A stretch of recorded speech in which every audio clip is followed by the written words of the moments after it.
the game wears on. But Jordan is the one individual that I've seen in this game since I've played that can carry his team in the fourth quarter even when he's fatigued. He's already played more games and more minutes than at any time in his career. Isley, big hoop for Utah. Tell me confidence isn't an unbelievable thing. This is the same kid we watched in Game 5 who didn't even want to dribble the basketball. Today he's making some big plays for his team.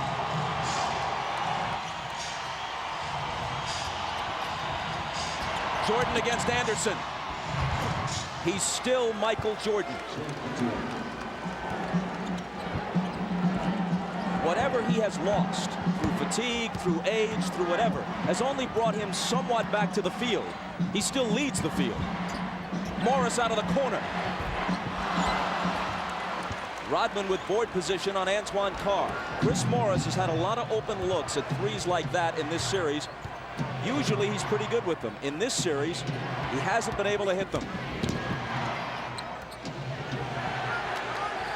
Rodman drills a 20-footer and gives it that go-figure gesture. Now remember, in Game 2 in here, he hit that same shot to tie the game. This one brings him to within one.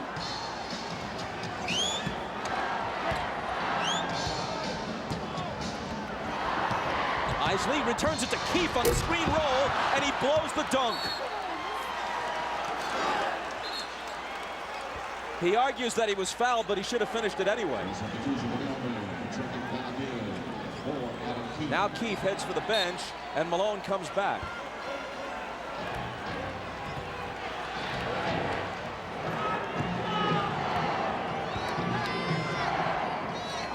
Chicago can take the lead. See, now Malone has to guard Kukoc now on the perimeter. Watch that matchup. Jordan between the legs and the jumper.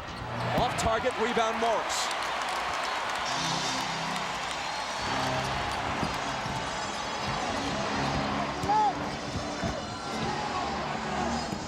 Malone hands it back to Morris, who converts on the reverse.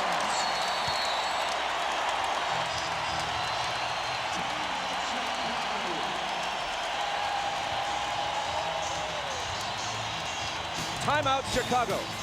Now you watch Jordan using all his energy on offense. He goes, drive hard to the left, and shoots a fadeaway J. And then Rodman, go figure, right? Lined up straight in, shoots it right in, and even he's surprised. And you watch Chris Morris moving without the basketball. Malone with the beautiful feed. Morris with the reverse layup off the glass. Beautiful basketball by Utah.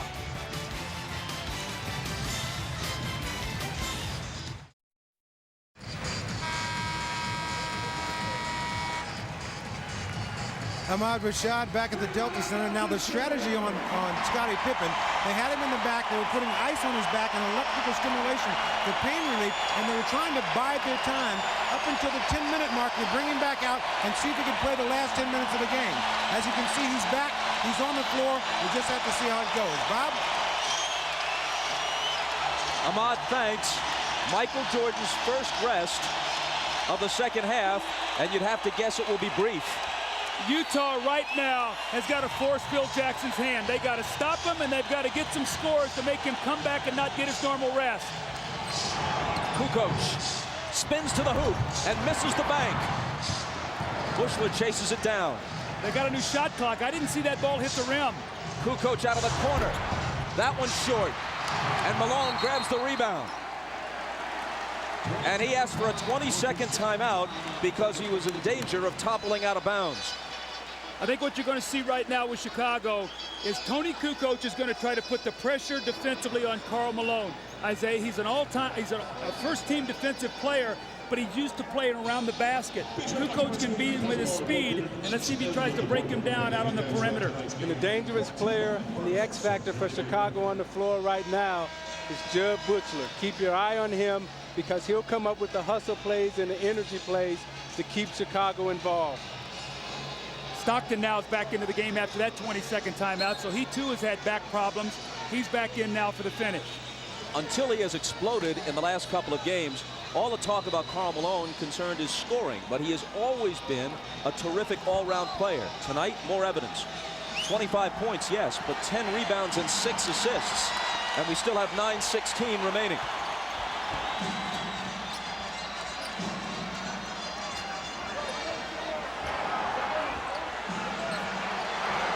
Stockton on the dribble against Kerr, trying to find Malone, but they get a hand on it, and Rodman grabs it.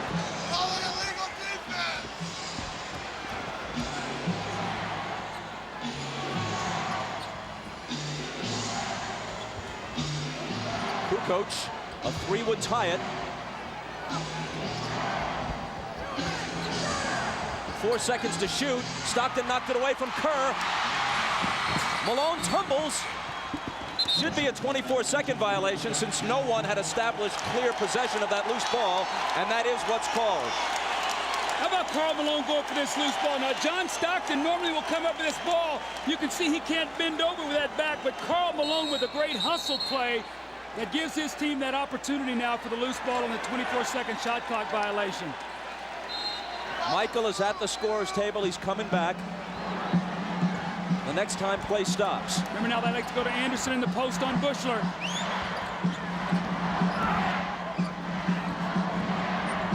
Carr from 20 feet. It spins out and Rodman is there. Brian Russell comes off Jerry Sloan's bench. As soon as he saw that Jordan was about to come back in, he calls on Russell, who probably will guard it. Kukoc to tie it. There was a great screen by Steve Kerr to open up Tony Kukoc, sacrificed his body, took on the bigger Malone, so Kukoc can nail the 3. 15 for Tony. Utah's got to get some movement. Morris to a cutting Anderson, who was bumped. The basket may count. It does.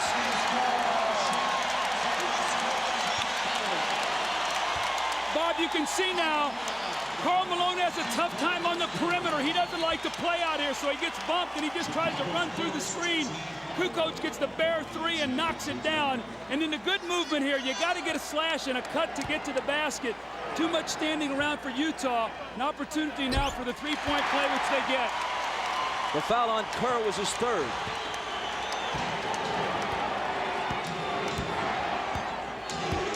Jordan back in. Takes the pass from Pippen. Russell is on him. He gets by him. Now Carr comes over and commits the foul.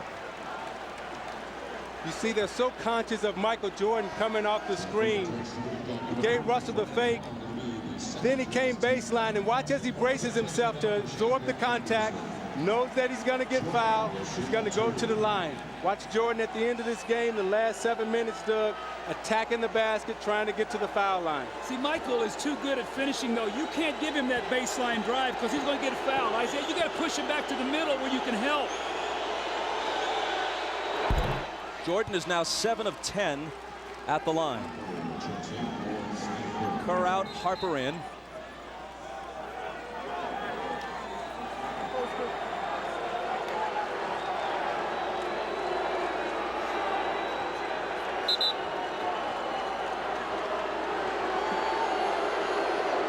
We're told that the brief stoppage was because of a sign one of the fans was holding, and it had some offensive language on it. So they had it removed.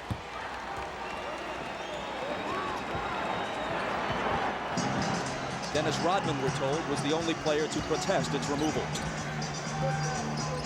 Hornacek guarded by Jordan.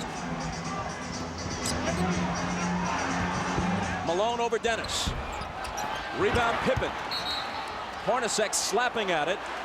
Scottie just hobbling around. The foul is on Antoine Carr, and that's his 4th. Utah has gotten very stagnant here right now, Isaiah. They've really bogged down and really started in the 3rd quarter. The free throw line kept them in it, but right now they're really struggling scoring. And this one, Chicago's defense has been dominant against Utah in the 4th quarter.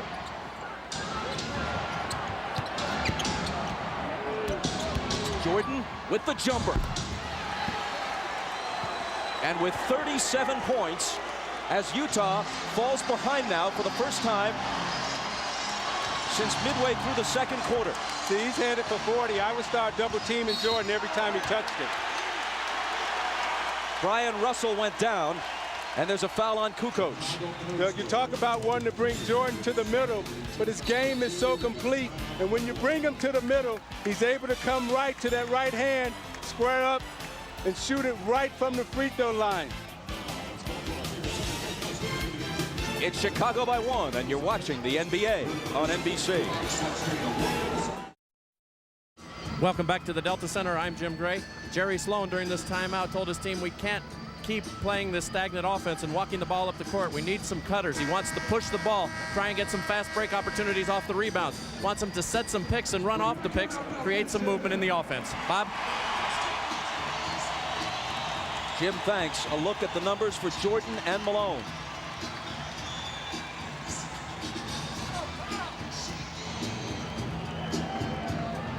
Jerry Sloan wants fast break points. They have to turn to John Stockton right now to push the tempo. And thus far, he's only attempted 4 field goals at 5 points, 4 assists, and 3 turnovers. Stockton has to come through big for him down the stretch. What's happened also, too, when Malone's getting the rebound, he's holding it, and rather than outletting where they can run. Here is Stockton with Harper on him. Antoine Carr. Malone, 3 defenders on him, and they take it away. It's Pippen wincing as he comes up with the loose ball.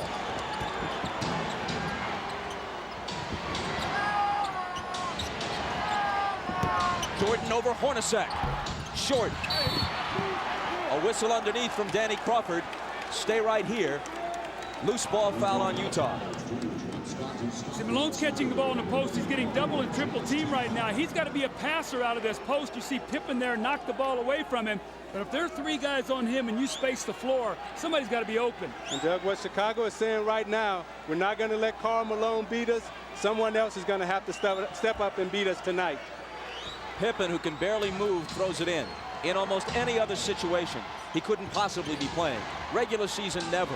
Even earlier in the playoffs, he'd probably be sitting. Jordan again. And Stockton pulls it down. This is where they got to push it, get something quickly.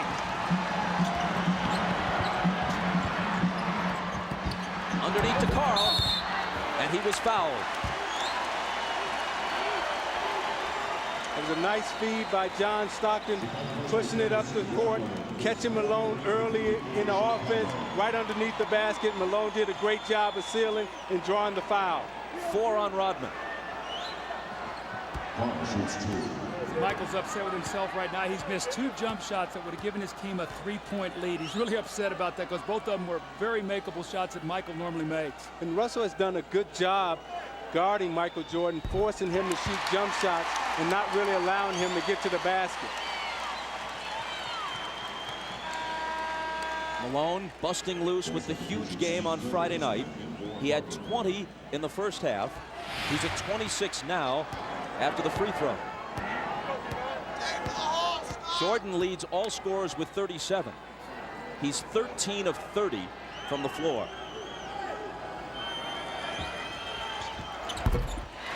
Utah back in front by 1. Steve Kerr now in for Chicago. Remember, he spaces the floor and gives them another shooter if they do start running at Michael and scrambling their defense.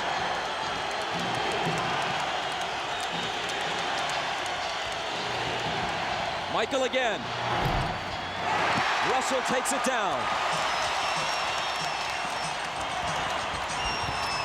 Stockton has a little daylight, and Utah has a 3-point lead. Transition basketball again. The little screen by Malone, and he hits the open jump shot. Kukoc. Kerr. Pippen in the lane. Connects on the turnaround, playing through clenched teeth.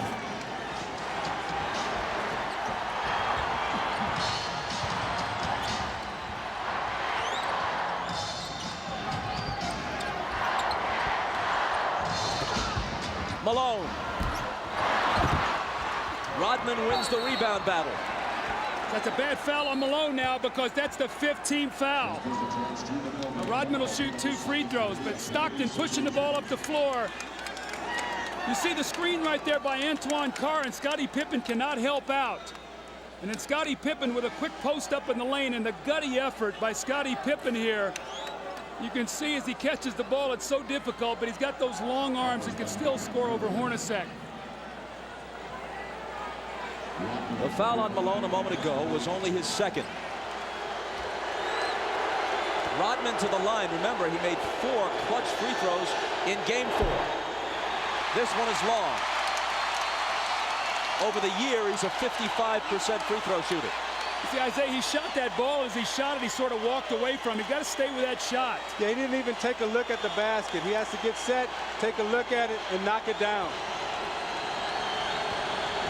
4:46 left. If he hits this, he can tie it.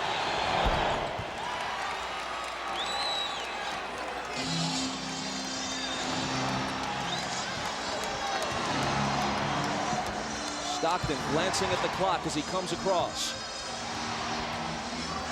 4.5 minutes for Utah to end its season or prolong it. Stockton, 5 seconds to shoot. It's Hornacek. Malone. They'll bring it back out. The jumper by Carl.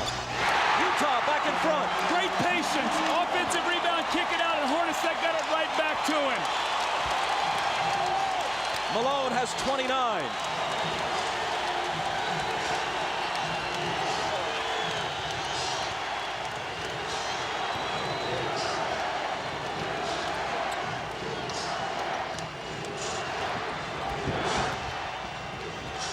Three seconds to shoot.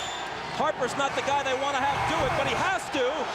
And he beats the shot clock and cans a huge shot. Doug, I think Utah is letting Scottie Pippen rest. I would go at him right now. He's trying to guard Antoine Carr, and Antoine Carr has a big advantage over him inside.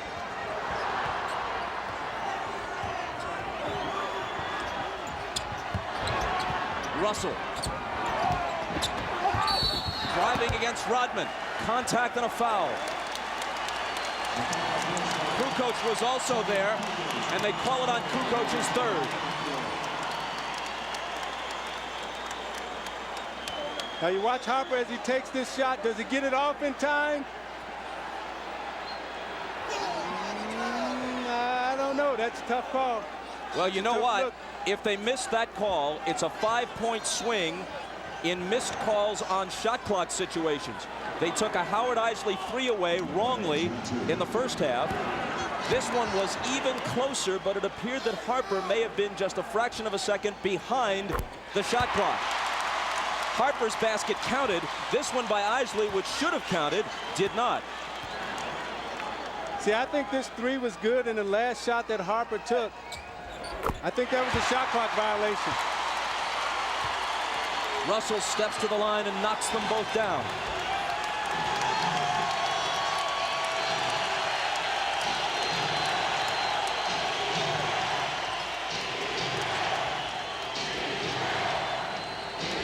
Stockton on Harper. Out to MJ for 3. It's short. Hornacek pegging it ahead to Russell. But Micheal, with whatever gas is left in his tank, gets back to pick it off.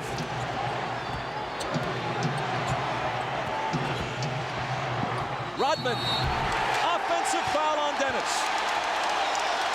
And that's 5. Now, Isaiah, that's what you're talking about. Jumping out off that screen and make Michael Jordan be a passer. Throw it to Rodman, who can't finish. And you saw Jordan right there complaining, saying Rodman needs to have a chance to come down. I thought it was a questionable call. When you look at this play, you watch Jordan come off the screen and he's double teamed, and as an offensive player, you're allowed to establish position and come down. It's a tough call right there.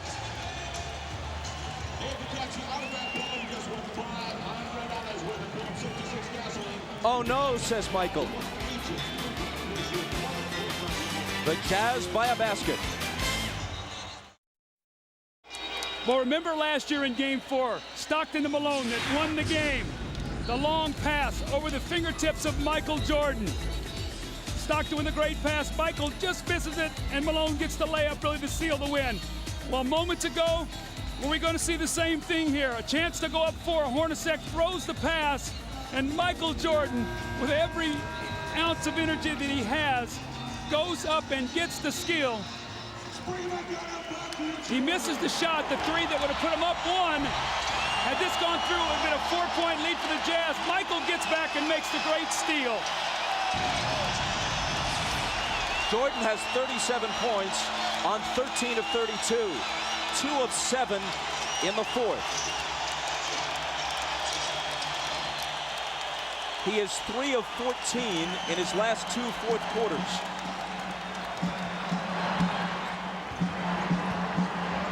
Even Superman apparently gets tired. Malone, lots of room. Got it! That's their pet play. Malone goes over like he's going to the post and screens for Stockton, and he rolls out and hits the huge jump shot.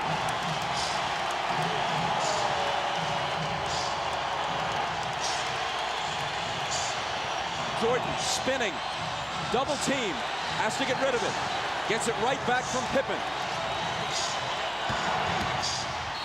Double pump, knocked away by Carr, and a foul.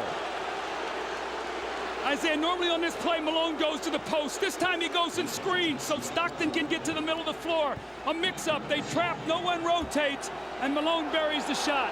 Now on this defensive possession, Hornacek, I thought, should have run at Michael Jordan and made him pass the ball back to Scottie Pippen. You got to take the ball out of Jordan's hands right now and make Harper or Pippen beat you from the perimeter. Jordan's 9 of 12 now at the stripe. Now you look at the job that Russell is doing against Jordan. He's keeping him out on the perimeter, not allowing him to come into the post. He hits them both,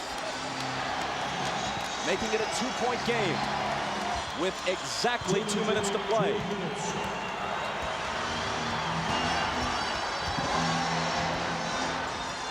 Stockton. Russell with a huge rebound. Tried to throw it off Rodman's leg as he was walking a tightrope and couldn't do it. Chicago back looking to tie.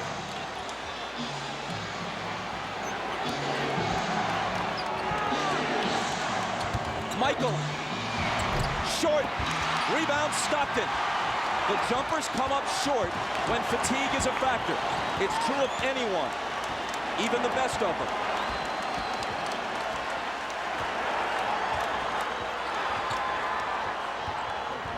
Rodman got in front and knocked it loose, but Chicago touched it last. Phil Jackson hot over that call. A minute 14 remaining. Watch Hornacek on this play, wrapping off a triple screen. Stockton for 3! That would have been a dagger in Chicago's heart. Instead, they can tie it or take the lead with a 3 of their own. Jordan. And a blocking foul. Stockton is down on the floor. Jordan's going to come to the line at Stockton's 4th. You watch Jordan fake like he's coming to the middle again. Russell gives him the baseline. Stockton comes over a little too late. Call the blocking foul on Stockton. Jordan again at the free throw line. 20-second time, 20-second timeout. Chicago takes a 20-second timeout.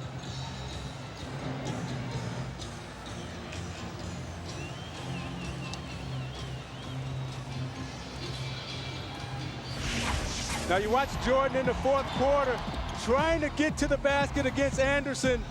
Pulls up and takes the jump shot. Again, they're keeping him out on the perimeter, not allowing him to get into the post.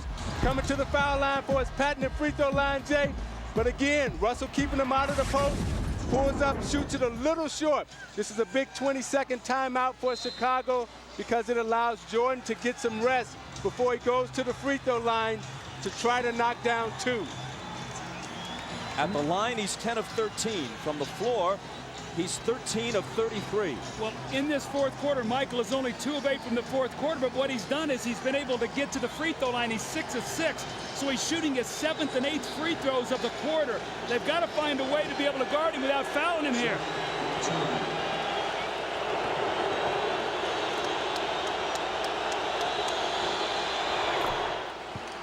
He cuts it to 1. Phil Jackson has told the Bulls during the last couple of timeouts, let's try to take it to the rack, go to the basket, not look for the perimeter shot.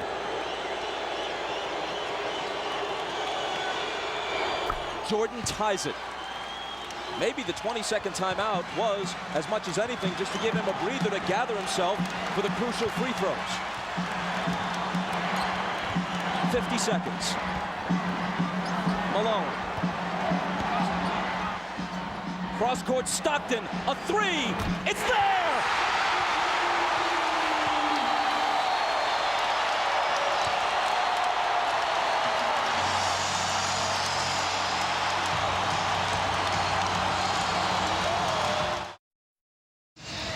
Now Ron Harper is guarding Stockton, who cuts through. Pippen is going to double team. So what happens now? Stockton's going to circle through, and Antoine Carr dives down, so Harper has to play him. Now on the skip-out pass, Stockton hits the 3. What a huge shot to put his team up 3. Look how close his foot was to the line here.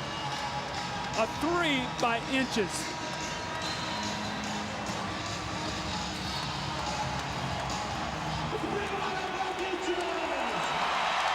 Now this is what Karl Malone has to do. He has to find the open man, and Harper runs at him. And normally it's Stockton and Malone. This time it was Malone to Stockton. 10 points for Stockton. At age 36, he's played more NBA playoff games than anyone in history without winning a title. Now the Bulls would like to get 2-for-1 possession here. Try to get a quick score, get to the free throw line to give them 2 opportunities to 1. Pippen into Jordan. Micheal working on Russell. Brings them to within 1. They scored within 4 seconds there. That's how quickly that changes now. Now it puts the pressure on the Jazz to score once again. Jordan with 43. Malone is doubled. They swat at it and steal it. Here comes Chicago. 17 seconds. 17 seconds from Game 7 or from championship number 6. Jordan open. Chicago with the lead. Timeout, Utah. 5.2 seconds left. Micheal Jordan running on fumes with 45 points. At the end of the game, you got to get it out of his hands. He's beat you so many times. You watch Jordan play, Doug, and you know that at the end of the game, he's a killer. This was really the play that hurt Isaiah because they scored so quickly. Micheal got in there and scored within 4 seconds. And what happened was Micheal doubled back. You're going to see he's in the play. Look where Hornacek is setting the screen. Micheal never clears, so Malone doesn't see him. He comes from the blind side and strips him. So 3 crucial plays here by Micheal Jordan now as he gets Brian Russell with a quick crossover. Look at Brian Russell slips, and Micheal pulls up and buries the shot to give him a 1-point lead. That may have been, who knows what will unfold in the next several months, but that may have been the last shot Micheal Jordan will ever take in the NBA. Watch Jordan's left hand here as he gives Russell the push. The referee can't see that. Jordan frees himself up for a clean look. The greatest thing about Jordan is he has all the tricks. That's why it's so difficult to guard him. If that's the last image of Micheal Jordan, how magnificent is it? I don't think you can put it into words, Bob. I mean, what he's done here in this 4th period, you see the 16 points. He got about a minute's rest and had to come back in. And Scottie Pippen has played a gutty game today, but still plenty of time here for Utah to try to score. But that's what Jordan is so smart at with his brains. He rested on defense so he would have enough energy down the stretch to perform. All right, 5.2 seconds. Utah down 1. Coach? Well, you've got to do one of two things. You've either got to get the ball to a guy where he can attack the basket. Utah loves to run a play up at the top where they wrap a guy to the corner and then pin down and catch at the top. You know, if Malone gets it, they're probably going to run at him. Stockton and Hornacek have made key shots their entire career. Stockton, Hornacek, Antoine Carr, Karl Malone, and Brian Russell. If they score, there's a game 7. If they don't, for the second straight year, they go out in 6. Stockton, Harper's on him. Behind the screen, Harper got a piece of it. It comes off. The Chicago Bulls have won their 6th NBA championship, and it's their 2nd three-peat.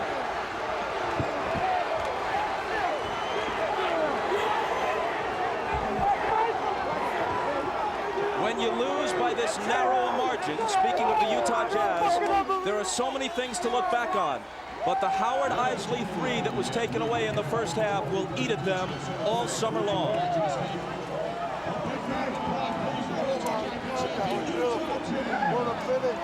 Jackson and Jordan, perhaps for the last time.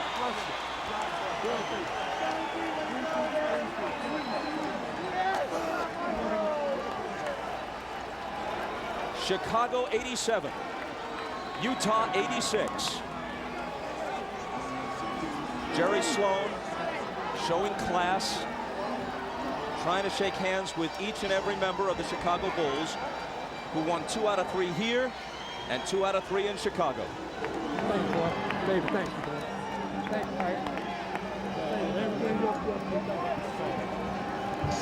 Statistically, especially in terms of shooting percentage, Michael Jordan has had better games.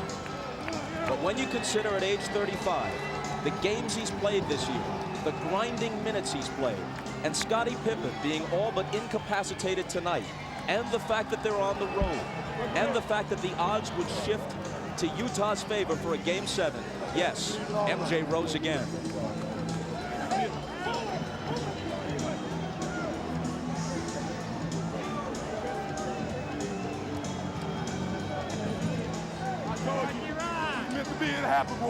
He no longer needs accomplishments to prove his case as the greatest player in NBA history.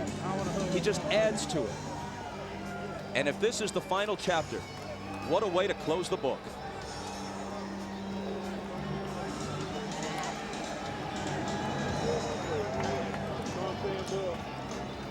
I tell you, Bob, as you look at Scottie Pippen there, I remember all Scottie ever heard about was the migraine headache and that he couldn't play with pain. Well, today, they could not have won this game without him. Just his presence being out there. He made some big shots. He fed the post. He did all the little things for Chicago, and his numbers aren't going to show it.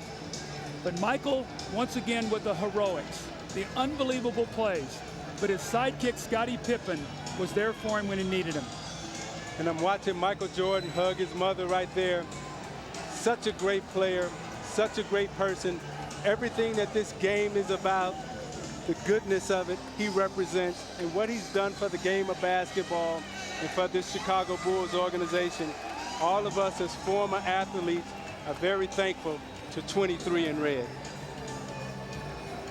Michael Jordan is as great a competitor as sports has ever seen. He also has an uncanny sense of theater.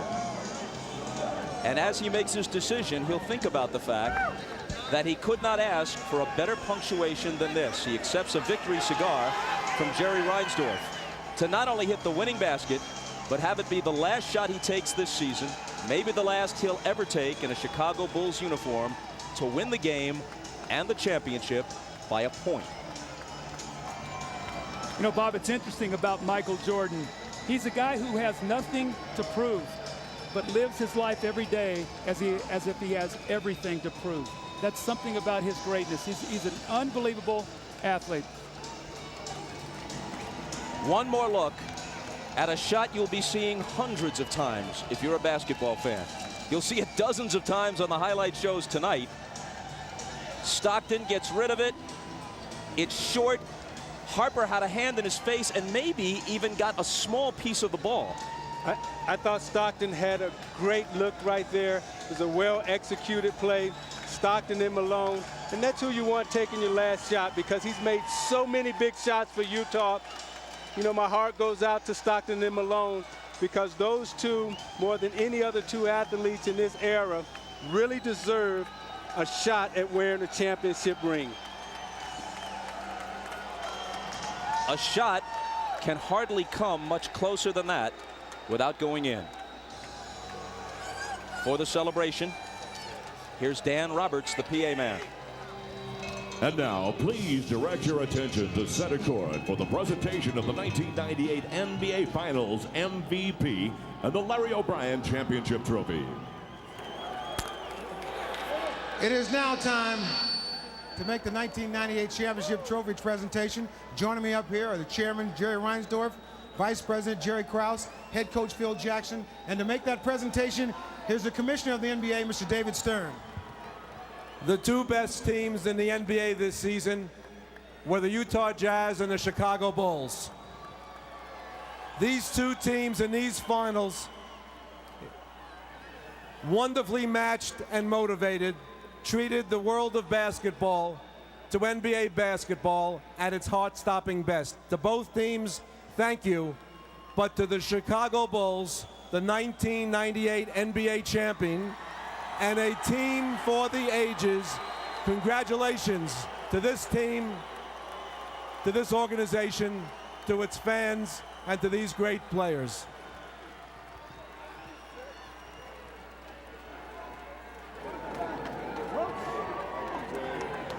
All right, Mr. Reinsdorf. Chicago Bulls fans all over the world would like to know, are you going to do everything you can possible to bring these guys back here to try to do this all over again? Well, let me first, Ahmad, say that on behalf of millions of Bulls fans all around the world, it's an honor to accept this trophy. It's only unfortunate that we can't have co-champions, because this Utah Jazz team is just the greatest team that we've ever played. 2 years in a row, they took us as far as you could take anybody. Winning six championships in 8 years is unbelievable. It's a tribute to a great coach and his staff, great players, Scottie and Michael, an unbelievable performance by Scottie and Payne tonight, Jerry Krause and his staff, just unbelievable. And on behalf of millions of Bulls fans all over the world, I can only hope and pray that Michael and Scottie will come back and defend the championship one more time. I take that as a yes. You are going to try to bring them back. Jerry Krause, you have to be very proud of this team. I'm so proud of these players and the staff. And this is for the fans back in Chicago, the greatest sports fans in the world. And we're just so happy. We're going to celebrate safe, guys, and we'll be home tomorrow morning. All right, Jerry, let me ask you, you do everything you can to bring these guys back. Well, you know, tonight all I want to do is celebrate and have fun, and we're gonna talk later on. But this is a great occasion.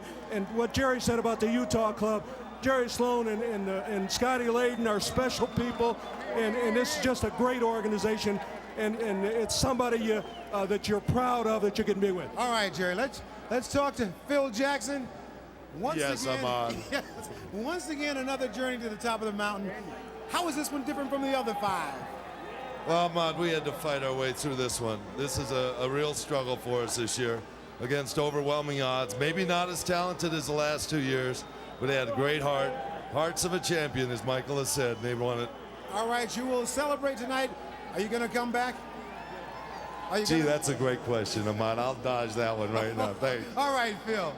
All right, once again, it is now time for the 1998 NBA Finals Most Valuable Player Award. And once again, here's the Commissioner, David Stern.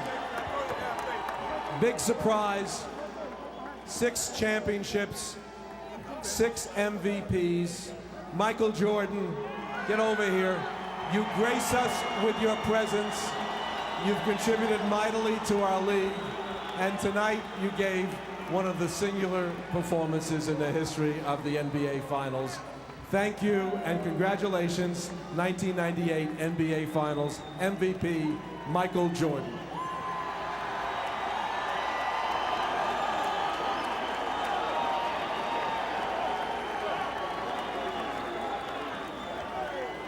Michael, you have won this award before, but somehow I have the feeling that this one is more special than all of them. Well, let me say hello to my wife and my kids at home because they desperately wanted to come. I didn't want them to come here today because I wanted to focus on the game, but I wish they were here to help me celebrate. I know they're there cheering, and I can't wait to get home. But to the Utah fans, you guys are a tough bunch to play in front of. You guys came out with a lot of loyalty and respect for your team. You made it really tough for us. We really, after losing Game 5 in Chicago, a couple of us dread coming back to Utah because we had to deal with the fans because of the energy that they bring to the game. But we had no choice, so we had to come in and play our best, and you guys made it a very competitive finals, and it's very worthy to win this, and I think that of all the championships that we've won, this is the toughest. It doesn't get any easier, but at the beginning of the season, this was the goal that you set out for. How wonderful was it to make this into a reality? Well, I tell you, when you start the season, I'm pretty sure every team next year is going to start with the focus of finishing and winning their last game. We started with that focus. It was a long road, a lot of different tasks and little bumps in the road, but somehow we made it, and I think everybody who looks at this year is going to have a lot of gratification and understanding and a lot of dedication. There were a lot of times during the course of the season that people doubted the Chicago Bulls, doubted that you'd be able to come back and pull this off. Even during this finals series here, people doubted you. How did you guys stay so confident? Well, I mean, this team is one. Our leadership is strong. Our leadership is very positive, very determined, and it filters down to the rest of the players. And we never let anybody give up. We believed in it, and we kept coming for it. All right, I've asked everybody if they're all going to come around to try to do this again. One more time? I would love for that to happen. I think that's something that's got to have to be determined over the summer. All right. Congratulations, Michael. Congratulations, Chicago Bulls. Let's go over to Jim Gray. All right, thank you very much, Ahmad.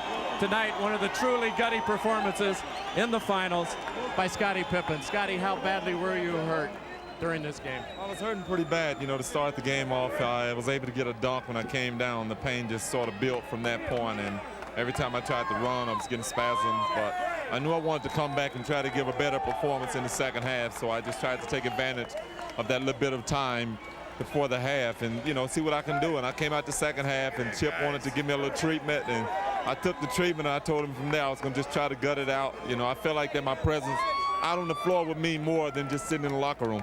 Initially, you didn't think you could come back, and then the miracle happened there at halftime. How much did you revert back to some of the things that had happened to you in the past, and you knew that if you gutted it out this time that it could change all of that?